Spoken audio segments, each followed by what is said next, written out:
I'm Al McFarlane. Welcome to the Conversation with Al McFarlane. I'm glad to be here. Glad to have you along as well. Wherever you are, let us know. Shout us out, shout yourself out, your town, your neighborhood, your priorities. We'd like to keep connected with you.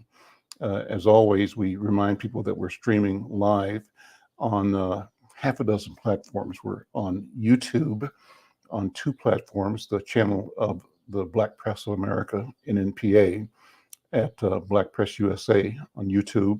We're streaming to the Insight News YouTube channel as well, Insight News MN. In fact, that's our bean counter platform from our point of view, meaning no matter how you connect, do us the favor of jumping over to YouTube for a second or two or longer and register, meaning become a member of or a subscribe to our channel. And that helps us grow our numbers. We hopefully on the road towards monetization, but that takes thousands of people viewing, and we'd like for you to be part of our effort to achieve that. It's wonderful to connect. We also are streaming to 3 Facebook platforms, that for Black Press USA, that for Insight News, and Al McFarlane, my personal Facebook page. We're streaming to LinkedIn and streaming into X, formerly Twitter.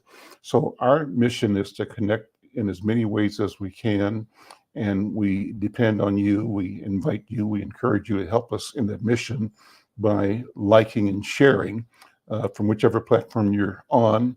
But also, if you get a minute, jump over to Insight News MN on YouTube and subscribe, like, and share.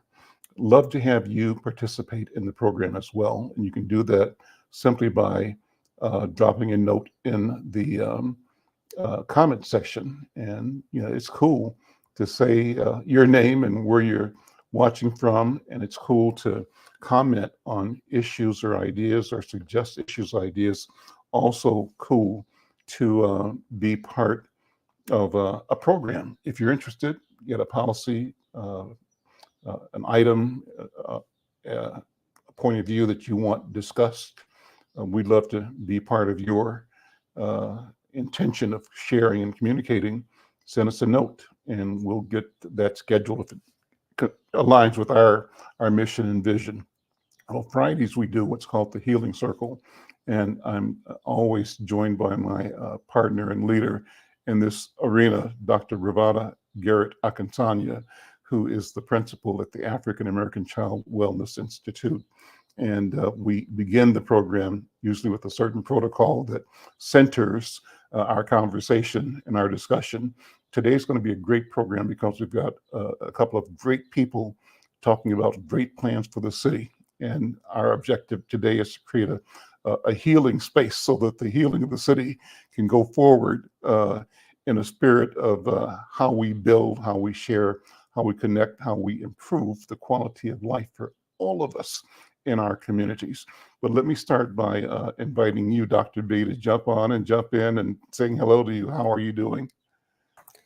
I am wonderful today. How are you, my brother? Absolutely magnificent. It's Friday. It's a good week. It's going to be hot next week. I love the heat, so I'm looking forward. I'm looking forward to it. Good for you. I love the heat while I'm under shade. Well,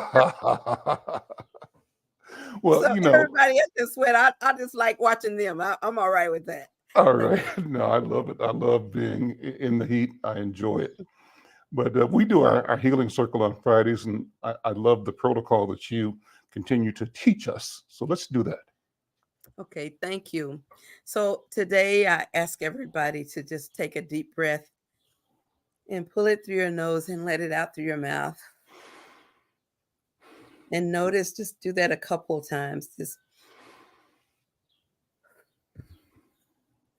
And what happens when you do that is you inhale life and you exhale stress. We hold a lot of stress in our bodies, and that was not what our ancestors or our creator wanted for us. Stress can help you grow and move and change, but too much of it can knock you down. So I ask that today we gather in a healing circle. And I ask a special blessing from our ancestors and our Creator for those of us who carry too much stress. And I hope today people can just let it down, sit it down, knowing that Lord knows you can pick it up anytime. But today in this healing circle, we gather. And as we gather, we do it in name and honor of our ancestors and of name and honor of our elders. We first honor our elders because those are the shoulders we stand on. Everybody knows that somebody worked your way, prayed your way into existence. So we sit here today, the embodiment of generations of dreams. As we sit in this circle, the reason we form a circle is because a circle has no beginning or no end, no top or no bottom. We are all equally empowered to have a voice, and that is to be greeted in the center of the circle. As we honor our our elders for the shoulders, we also honor our ancestors for those were the shoulders our elders have stood on. And we honor our ancestors because they are closest to our Creator. So today, in this space of letting go, picking up, healing, and dreaming, we honor them and we say to them, Ashe, Ashe, Ashe, which means thank you, thank you, thank you. And in the orderly way that African people engage, we have a talking stick. It's virtual. We may not be in the same room, but spiritually, we hold a talking stick and we pass it to each other in conversation. People can ask for the stick if something is really burning and they got to say it, or you can just let it pass to the next person in conversation. So today, as we honor our elders, we honor our ancestors, we honor our people, knowing we are all connected to one another by the law of consubstantiation. That means all living things are connected. By those things, let's say today, Eshe, Eshe, Ashe. Eshe. Ashe. Thank you. And I pass the stick to you, Baba Al. Well, thank you, Dr. B. You know, I love this because it reminds me of when I spent time in Ghana.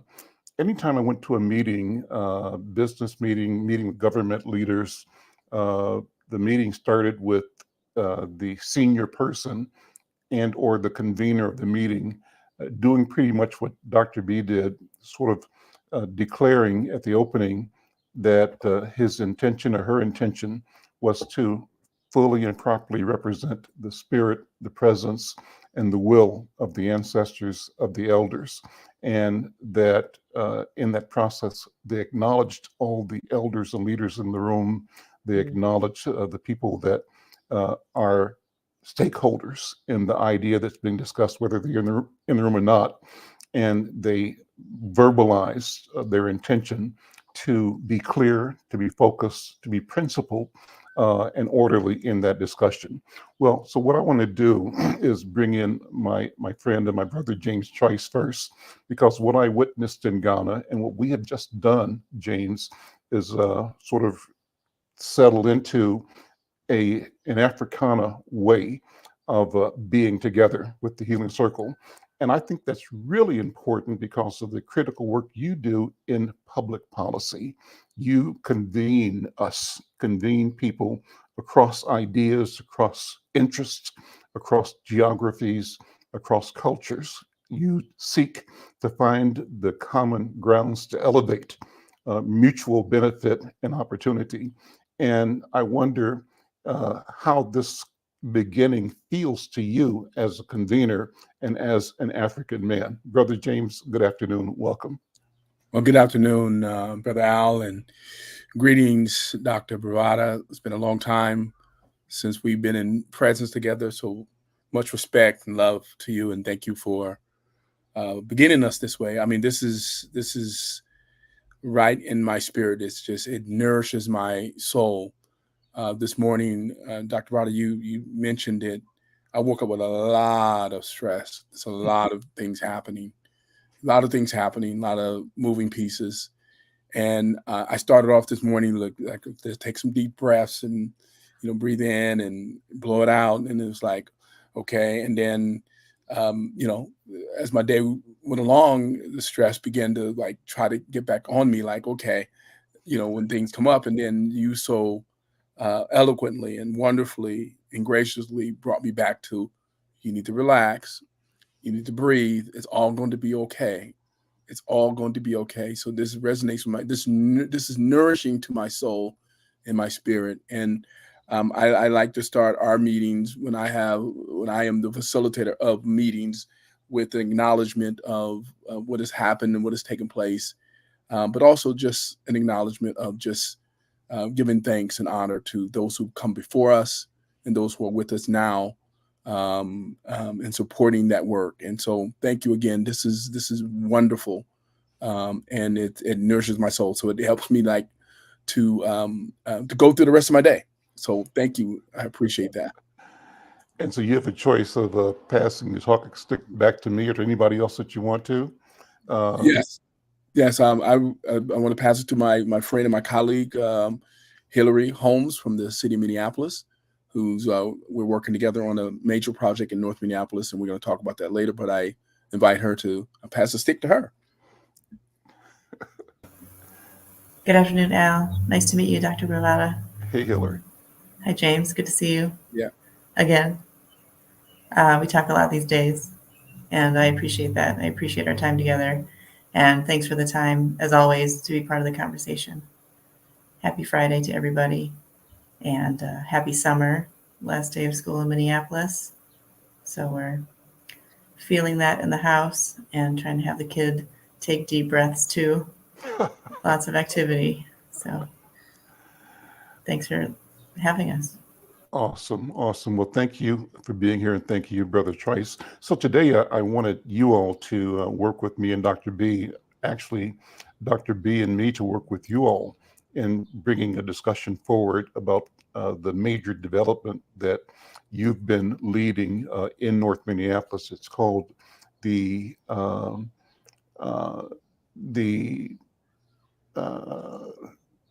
what's my name? I'm Upper Harbor. And I've got a couple of press releases. One, we got a story coming up. Maybe Cooper, you can show that in Monday's Insight News. It'll be out in a couple of days. Actually, we start distributing it today and tomorrow. But if you can see that, that is our news front. And the news front is about Upper Harbor and cutting the ribbon. Hillary, let me ask you to explain this photograph. What's this photograph about, and what's so important here? Yes, this is quite the photo. I'm really glad to see it on your cover. And I was able to attend on Saturday. On Saturday, the city and the park board co-hosted, I would say, a ribbon cutting and a groundbreaking. The ribbon cutting was the city's part of the event. So the street and utility work for the Upper Harbor site. It's a 50-plus acres redevelopment site on the Mississippi River in North Minneapolis in the McKinley neighborhood. So we have represented here both city council people, past and present. We have our city advisory chairperson, Markella Smith, in the photo. We have the mayor, of course, Mayor of Minneapolis, Mayor Fry. We have our state electeds who helped secure funding for this work, Representative Lee and Senator Bobby Joe Champion. And we do have also representatives from the park board in the photo, and then also the department I work for at the city, CPED, our director, Eric Hansen, is in the photo. So the majority of these people spoke. And there's also someone who was a former council person, but now is the executive director of the Mississippi Watershed Management Organization. And that's Kevin Reich. He's on the right of the photo. And then to the left of him is Charles Rucker. He's the commissioner at large for the park board. In the background, Al Bangora, superintendent for parks. So Council President Payne, there's, this photo represents a lot of people. And of course, there are a lot of people that are in the day-to-day that aren't represented here. but their work was celebrated nonetheless. This wraps up about 6 years of planning that I've been involved in. I've been with the city 6 years working on the Upper Harbor development. And this was also the handoff to the park board. They have a portion of the site that the city transferred ownership to them last fall for a 5-acre park space right on the river, as well as a mile of riverfront trails and restored shoreline. And that was the groundbreaking part of the event. They broke ground. They will be starting their construction on the park this summer shortly, and then hopefully wrapping up sometime next year. So my hope is that the next thing you hear about, well, not just the next thing, but the next kind of big event is a grand opening for the park. So, which would again, be when? Which may be when? I would say probably substantial completion of the park project next year, 2025. Okay. I'm not sure when they would arrange for a grand opening, if that would be later next year or the following spring. As plantings and things go, they take a couple of seasons to, and they do some kind of final work usually the spring after. So this is an important milestone to celebrate, but just the beginning in a lot of ways. Well, let me share some of the information on the handout in the city. And you've described it, but I'll read it again because I think it bears saying again that this event on the 10th was the city marking completion of street and utility construction. And as you said, the Minneapolis Park and Recreation Board breaking ground on a new regional park at the site of the 53-acre North Minneapolis Riverfront Development Project. We call it the Upper Harbor. And the infrastructure that was completed included newly constructed roadway networks on the site with the creation of West River Road and reconstruction of 33rd Avenue North and Dowling Avenue North into the McKinley neighborhood. It included underground water, sewer, stormwater infrastructure, signage, and signals. And the new park is going to feature this 5-acre plaza and lawn area that will welcome people arriving from Dowling Avenue on a 1 mile of parkway road with parking, bike, and pedestrian trails, naturalized shoreline, native trees, grasses, woody shrubs, and perennials.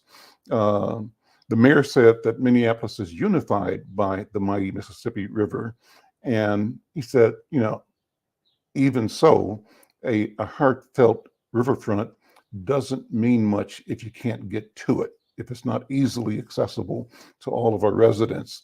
And he said what had once been a barge shipping terminal is now becoming a beautiful recreational space for residents to enjoy.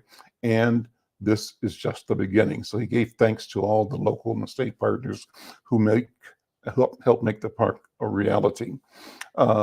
So let's give sort of Upper Harbor 101. Let's review what the vision was as we started talking about this, 15, 20 years ago, because, tell us when the terminal ceased to function in its original capacity. What was that capacity? What was it there for? And then what factors went into the discontinuation of that function and the opportunity to repurpose this land, and why this land is so significant? I understood, I think, James, you told me this several times, this is like the largest single piece of government-owned land on the entire length of the Mississippi River that was not developed. So this is a unique gift that we have to grow. But Hillary, give us the background, if you would. Of course. The Upper River was the Upper Harbor was the Upper Harbor terminal, and that was, as mentioned, a barge shipping terminal. So that was hauling kind of bulk commodities upriver, and this was the northernmost point of navigation on the Mississippi River. And so they were, offloading various things. Like, people think a lot about like aggregate or those types of kind of like heavy bulk commodities that were then loaded onto rail cars or trucks and taken off site to other places. Aggregate is like sand and dirt, Oh, right? yes, Kind of thanks. Yep, concrete or exactly. whatever. Yeah, stuff to make Exactly, stuff look yes. okay. Yeah. And if you drove up there, Yeah. you see piles and piles and piles of sand or construction stuff, and you see these big silos where stuff is stored. It was a wonderful place to visit. Just look around because it was kind of amazingly industrial. It was almost like a movie set, you know. Yeah, yeah, it did have a little bit of like otherworldliness to it, I would Yeah, say. yeah, Yeah, like being it on was the very moon, like industrial. being on the Yes. moon almost. Yeah. Yeah, I have some photos from, once site work started, and it did look like a different landscape. That's for Mm-hmm. sure. Mm-hmm. And so, around 2014, 2015, the feds, what we'd say, had announced that they were planning on closing the lock and dam to upriver navigation to help with the kind of invasive species getting further upriver. And so that meant that barge traffic could no longer come this far north. And so there was about a year or two of kind of immediate planning following that. But visioning for this part of the riverfront and everything kind of from the central riverfront downtown north had been happening for some time. So we say that now we're at the, kind of this inflection point of delivering on decades of planning. So it was always envisioned, how do we bring a riverfront back to the community, back to access to people and not just for industry. And so this was part of that vision with the park board some 20 years ago. And this most recent effort we're in, that James and I met each other through, is the current effort. So we have now transitioned the site from barge shipping. It was some outdoor storage for those same types of materials. None of that activity is on site. There were some structures demolished that were obsolete, and some of the structures will be repurposed as part of the park design. And there are some renderings available through the park board if people are interested in checking those out. And we completed the project. This part of the city's infrastructure project. James and I were working together through the committee process. So the city had an advisory committee to continue to develop a redevelopment plan for the whole site. And so I had mentioned the chair of that committee, Markella Smith, and the name of that committee was the city's Upper Harbor Terminal Collaborative Planning Committee. They met July 2019 was our first meeting, and we met for a couple of years, transitioned to online meetings through COVID, lots of night meetings online. And we do have a council approved coordinated plan. The council approved that plan in September of 2021. And the committee sunsetted with the approval of that plan. That was their charge. And since that time, the city, at least my department, working with the Department of Public Works, has been making sure that we can prepare the site for the development envisioned in that plan. So that's what we've been busy doing the last couple of years and are celebrating now, and have sites that are ready for the next phase. So right now, the barges that we used to see going under the St. Anthony Lock and through the St. Anthony Lock and Dam and across the Stone Arch Bridge, under the Stone Arch Bridge, that traffic is no longer, is that what it is? There's no more barge traffic going up? That's right. That's right.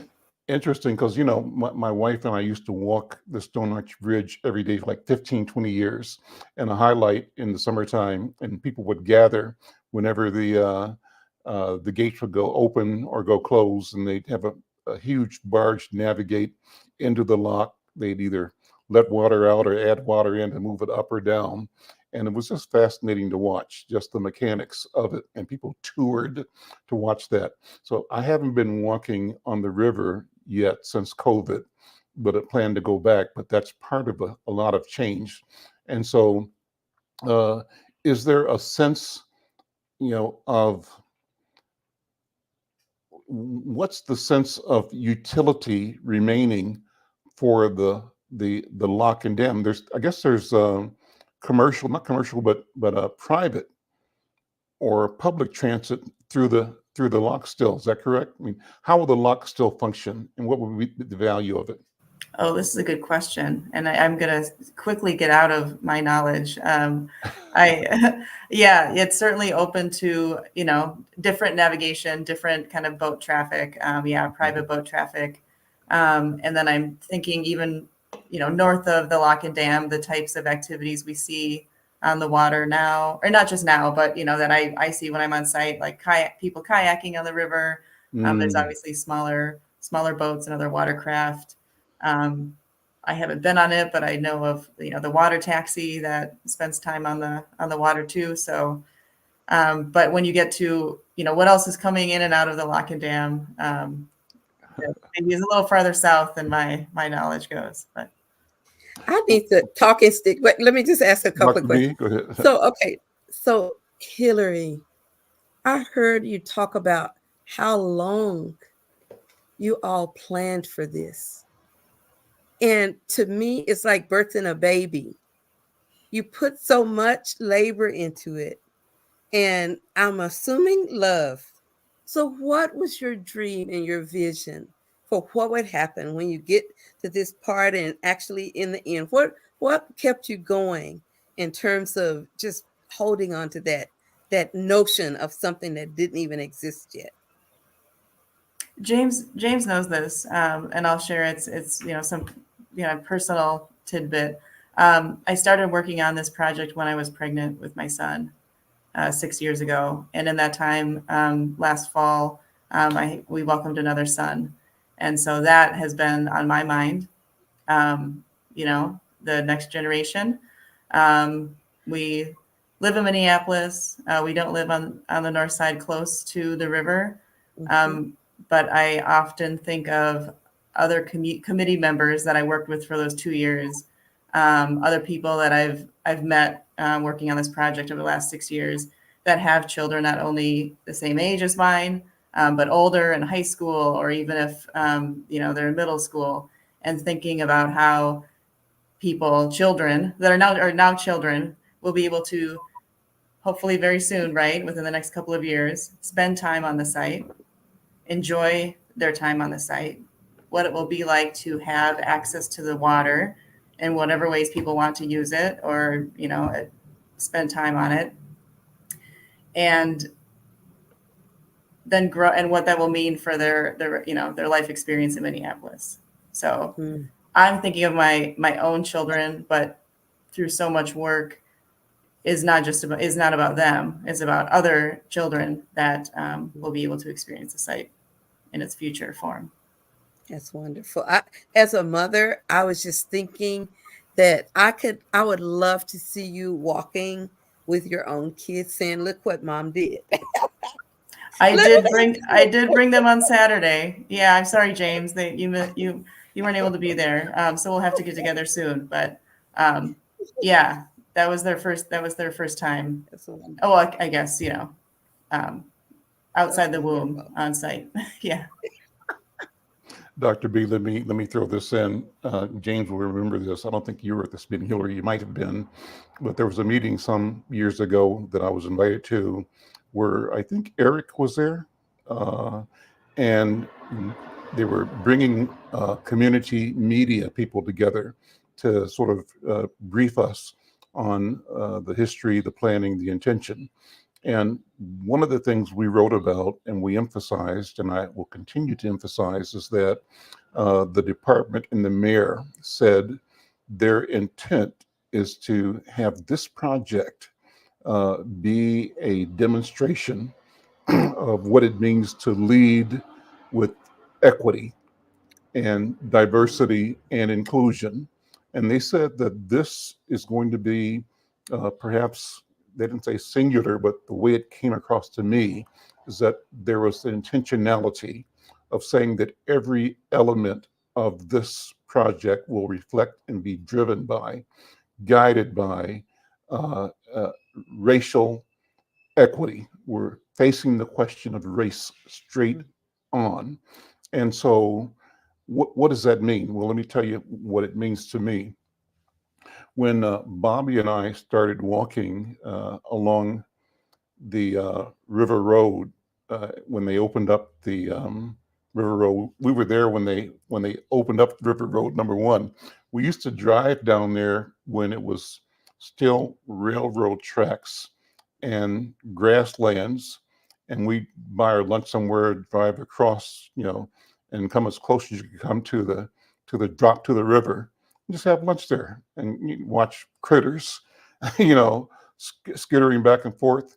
But then we did that for years, and then when the walkway was opened up, we decided to make that our walking place every day. So summers we walked from Plymouth Avenue down to the Stone Arch Bridge, across and back. And we watched the Federal Reserve Bank get built. It wasn't there when we started. We watched all of the houses on Plymouth Avenue down to 3rd or 4th, and then the newer section of houses from 3rd or 4th down to the Federal Reserve. We watched those built. And as we walked, we said, one of these days, Bobby said to me, we'll be walking on this beautiful parkway, and somebody white will come up to us and say, what are you doing here? Why are you here? Who are you? Are you in the right neighborhood? And so hold that scenario in your mind. That's what our expectation was, that there's this ambient sense of entitlement that exudes oppression without even being aware that its nature is oppressive. Scenario 1. Scenario 2, kind of related, but kind of not. Even before that, when I first came to Twin Cities from Worthington, Minnesota, and my younger brother moved in with me, and he had met somebody whose address was such and such. We thought it was Plymouth Avenue. He asked me for a ride. I'm driving west on Plymouth Avenue, across Penn, Thomas, and down to where it curves to where you see the chalet at Worth Park. So you follow what I'm describing. You turn a little curve, you're kind of out of the Black neighborhood, and what opens up is this golf course. And of course, the signature for the golf course is this magnificent stone castle. They call it the chalet. When I turned the corner and saw the chalet, I went into panic mode. I'm 22 years old, maybe 21, maybe 20, I'm not sure, maybe 21. And panic mode because the only time I'd been near a building in a space like that, where I grew up in Kansas City, was in a place called Overland Park, a white neighborhood that nobody Black came to unless they came to work, where they didn't have buses. So I hit panic mode, meaning we probably are in hostile territory. My internal feelings for me and my brother's safety said, this looks like it could be a place where if I get stopped, we get stopped by the police and questioned, anything could happen. Panic, fear. So it took me some years to sort of analyze why I went through this. And I bring that back to, James, the good feeling I have by the pronouncement by the city of Minneapolis, I'm sure it was Eric that made the statement on your team, but the leaders of your team were saying, this, fellow citizens, is going to be a project driven by racial equity. That's fresh air. It's a fresh glass of water. James, talk about that. What does it mean? And has it happened so far? And what do we have to do? What's our common goal to ensure that grand vision fully actualizes as it continues to develop? Brother James? Well, thank you, Al, for that story. That's powerful. And it's something that I think most of us as call ourselves Black or African American can attest to and say we identify with, and it resonates with us because it's still with us. The issue of race and racism and the false ideology of white supremacy still rests with us. I mean, we are conditioned to center whiteness in everything that we do, and we need to constantly fight against that. My company, Public Policy Project, approached this this project by request of the McKnight Foundation.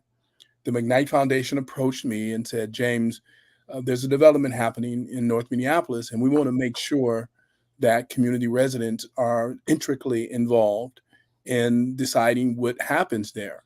That they're involved at every single level of the detail of this project, and want to make sure specifically that the Black African American people of color in North Minneapolis are at the table when decisions are made about this.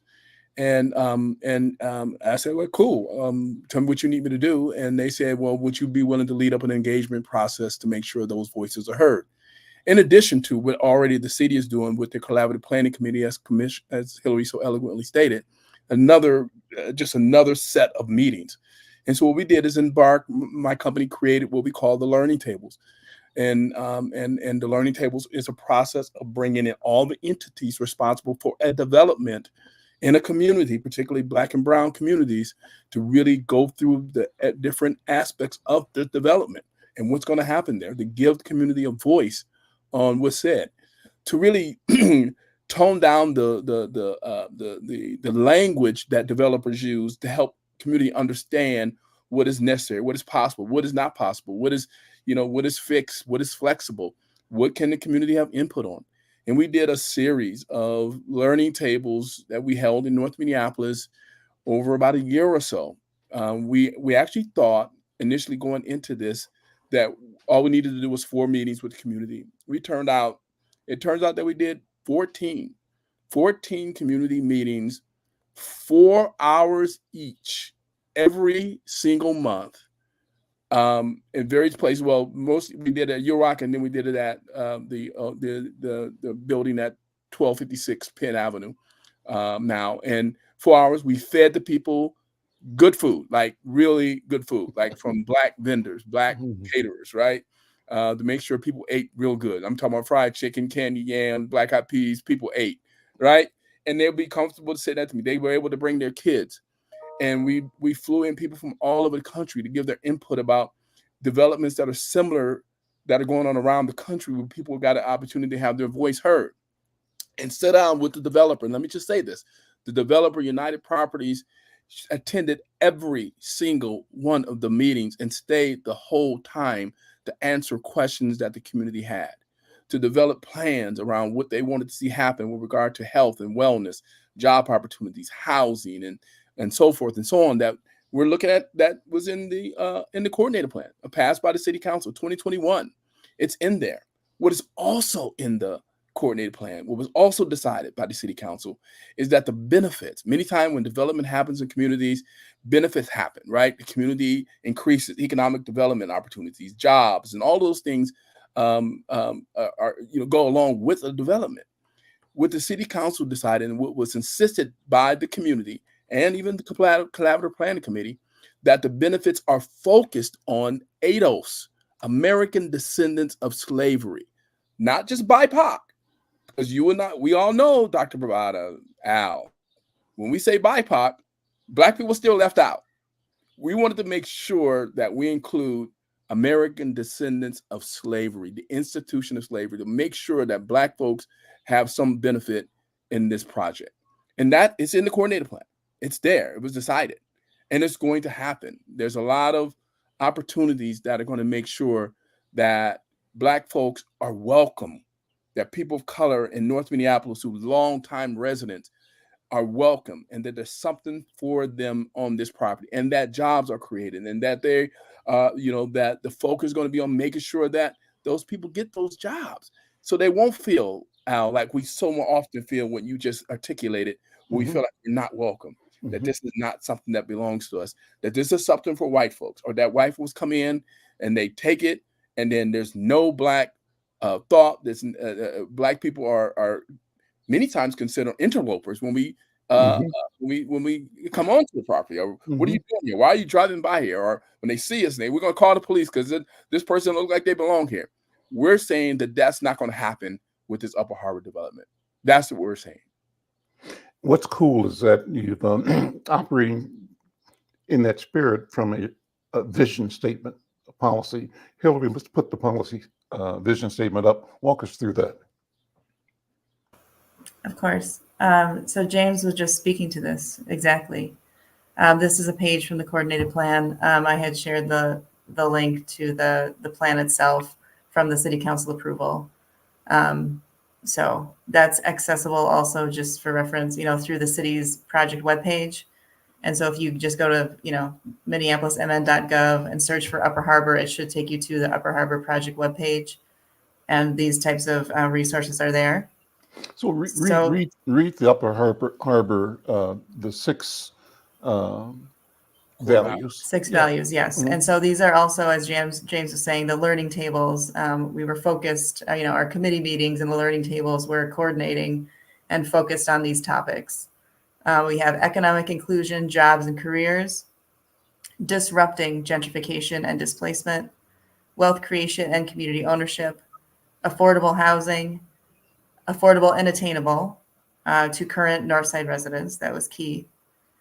Environmental justice and sustainability, and mobility, public space, and infrastructure. So to make sure you can access the site, move through the site safely, and also it doesn't just mean physical access to the space, but who feels welcome, and how do those spaces feel, and how do people experience those spaces. And then on the right on this page is the definition of community, which is the definition that the city's advisory committee, the collaborative planning committee, adopted. And so you'll see this definition repeated in a couple of places, referenced in some other city documents. And this was the definition that was created and put forward by the collaborative planning committee. And so that, this page is at least one summary guide, let's say, to the overall redevelopment.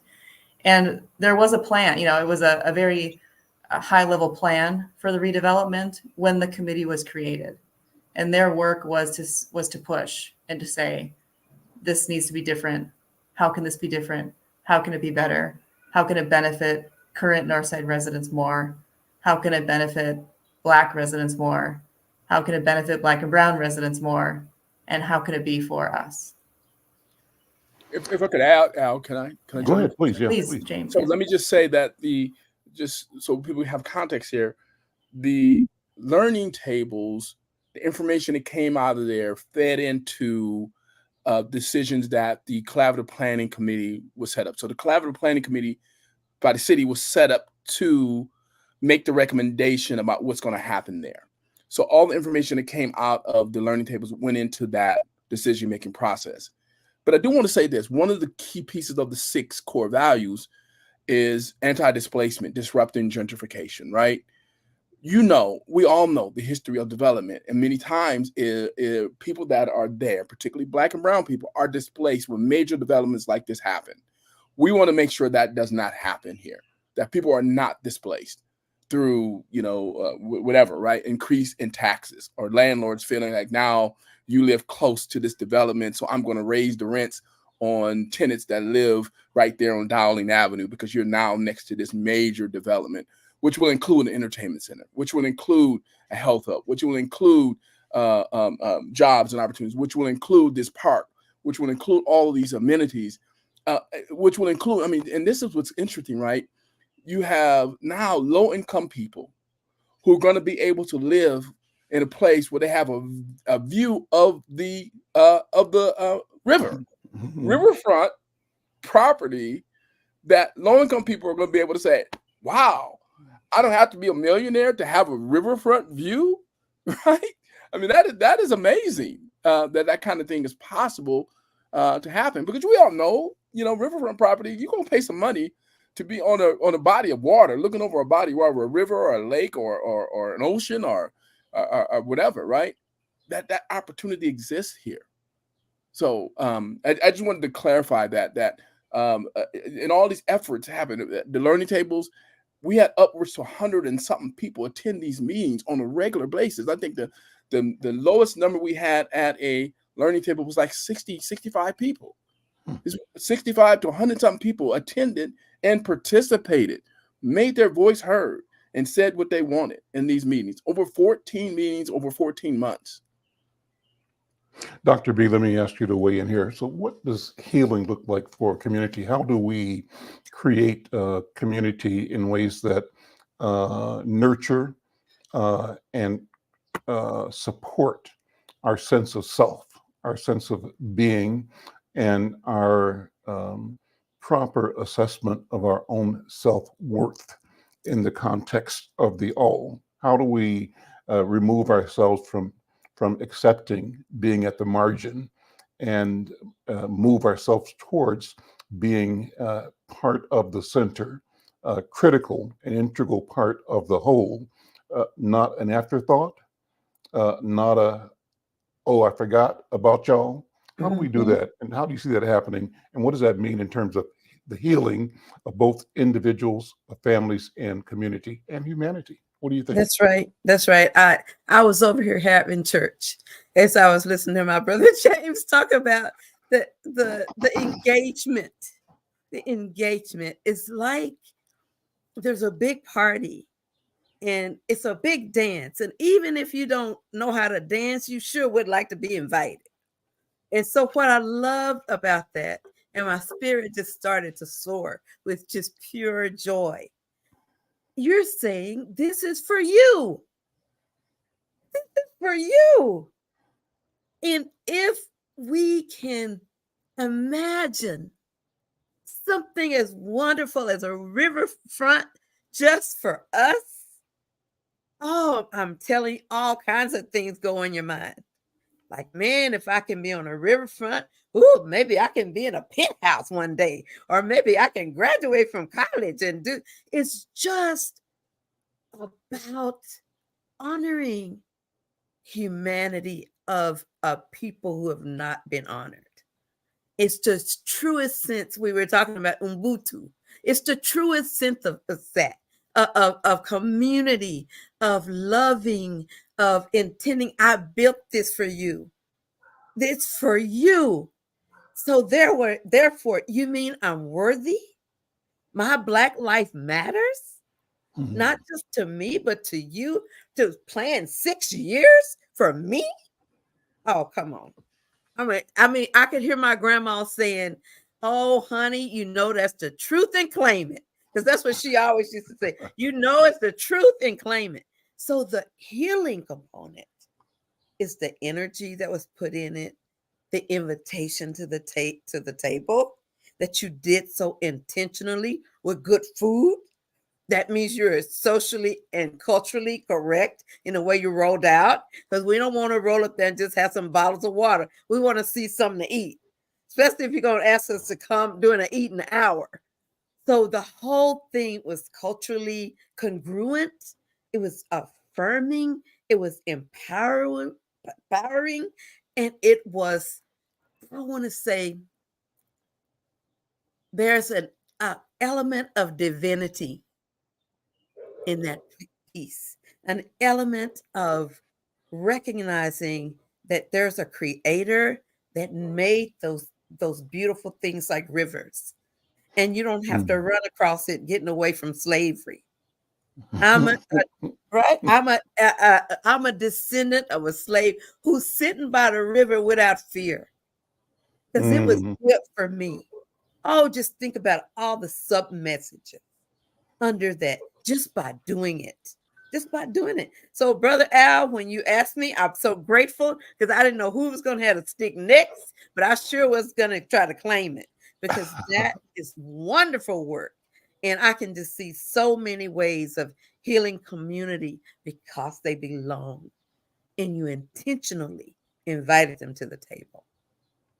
So language that I use, Dr. B and Hillary and James, is we have to be intentional about our people deciding, Black people deciding that we have both a right and a responsibility to be co-creators of the future.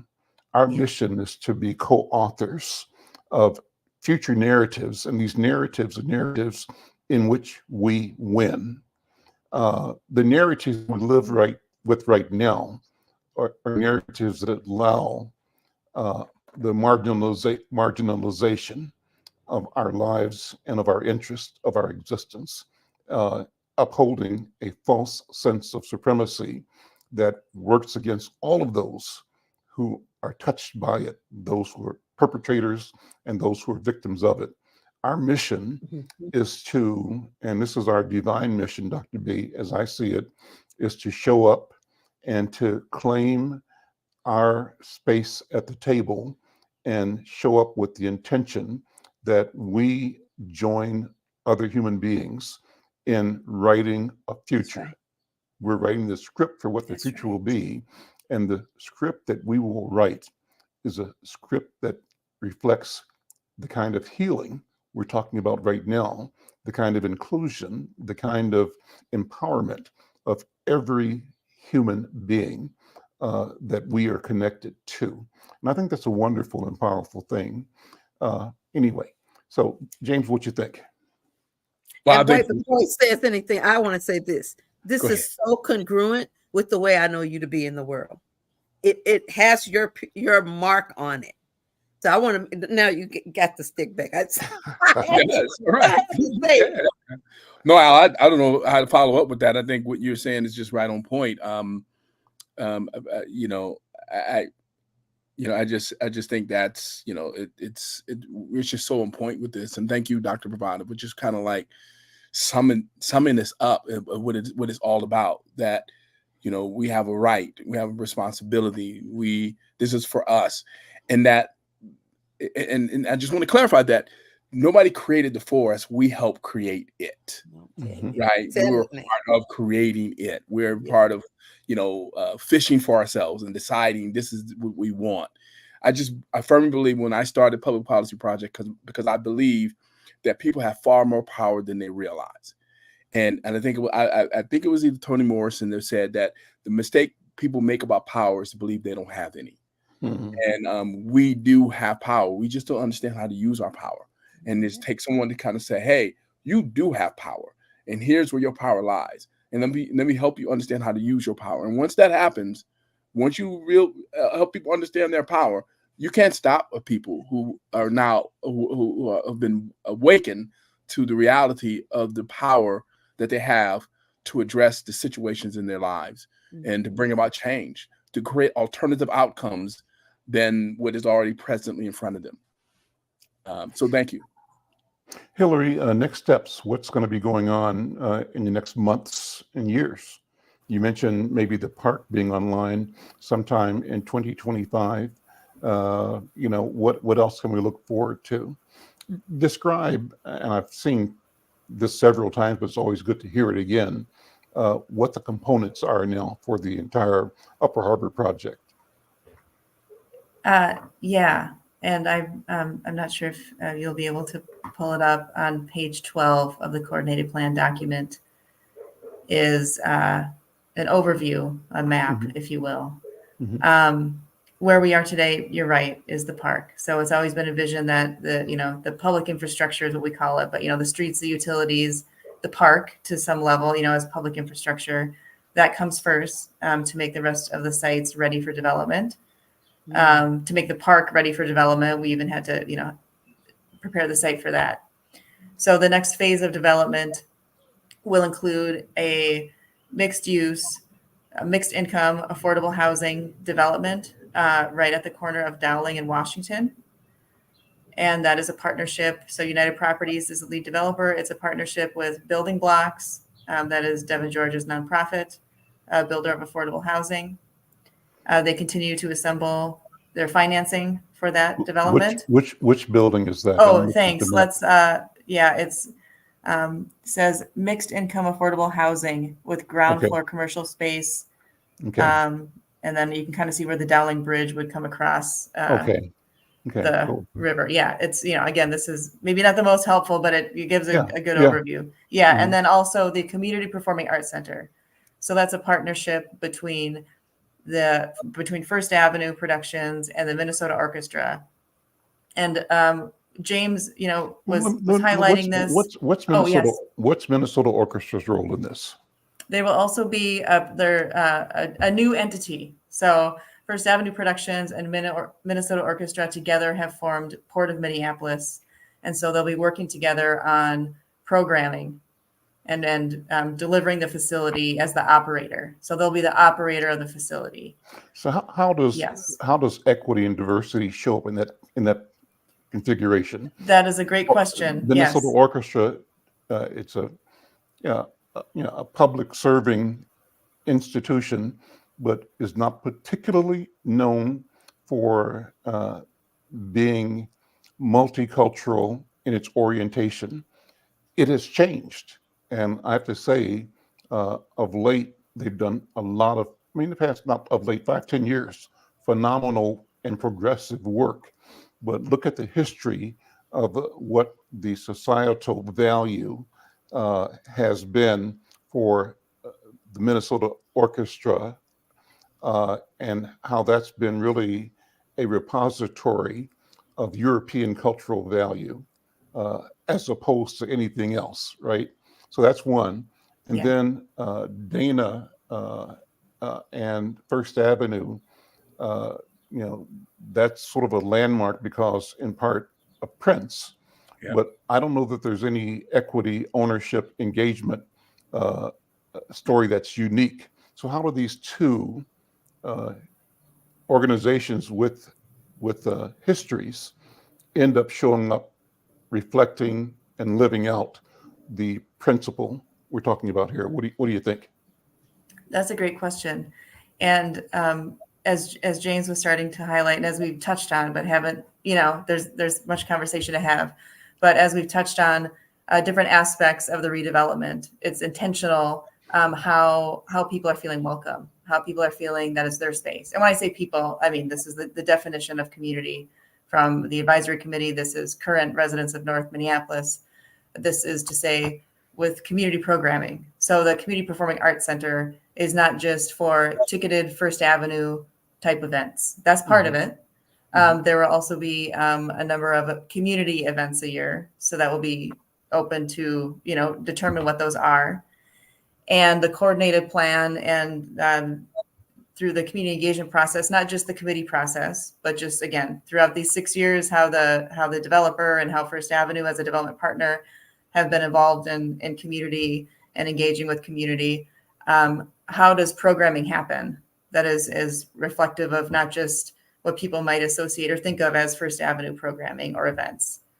And so there is a role for a community organization to play in community programming and advising. And so there's more to that story and more as there is to kind of every part of this development. For sure. But James, is there anything you'd like to add about that? Well, before you do, James, Yes. I don't know if you were around, James, when Gary Suddeth was here. Gary Yep. Suddeth was Yep. the head of the Minneapolis Urban League, and what he was most famous for That's right. was his quote, "Follow the money." And Yes. so the question is there a process or a system that allows our community to follow the money? So we know that in partnerships and opportunities, we can say that some targets were established, some goals were made, and here's what we've done in progress, lest we slip into business as usual and without any careful monitoring or measuring. One phrase I heard was, you have to have high expectations. That's one. But what you have to really have is high inspection. You got to look at it. You got to study the data, right? And if you don't look at it closely, anything can happen. You say, oh, stuff happened. We don't know why it happened or why it didn't happen. What's ahead? We got about a minute. Hillary, what do you think? Or James, you can respond. Well, I don't want to get away from this meeting without announcing that our next community meeting is June 26th, Wednesday, June 26th at 1256 Penn Avenue, and talking about the health and wellness hub on the development. And we want community to come out 5:30 to 7:30. Again, food will be served and need people to come out to make their voice heard around this. The first meeting we had on May 2nd, we had an attendance of more than 100 people showed up at UROC to make their voice heard on and to hear what's happening with this health and wellness hub and other aspects of the development. So I didn't want us to end without announcing that and inviting people to come out and go to the city's website. You can register for the event. Please go register for the event so we can know how much food to order, so we can make sure we have enough food for people to attend. I do know this, Al, to answer some of that, is that there is we're looking for a community entity to help contain some of the benefits that are going to come from the entertainment venue. We're looking at like ticket sales and some dollars, I think $3 or so. Don't quote me on that. From every ticket sale going back into the community to make sure it goes to some community development and opportunities for community to really flourish. I can't speak to an entity to watch the overall development, but I can say this, that there are people still watching. You still have people who are former collaborative planning committee members, even though they're not in their official role, are still watching this development. We're out of time, but what I Okay. want to do is invite you back next week if Dr. Yes. B is okay with that, because I'd like to sit deeply in the Health and Wellness Hub. I'm glad you brought that up. Let's examine what that means and talk about Yes. what that means. So look, we'll see you next week. How's that? Dr. Potter, I would love for you to be part of that next Friday, the conversation. 21st, and we want to Please. keep promoting the meeting on June 26th, 5:30 p.m. On the Health Hub. That meeting is going to be at 1256 Penn. We call it the Thor Building or the Regional Acceleration Center, but Plymouth and Penn. Be there, bring your voice, bring your vision, bring your genius. We're creating community together. Yes. With that, we'll see you later. Take care. Thank you, Dr. B. Thank you, Hillary. Thank you, Dr. B. James. I'll be reaching out to you, Dr. B.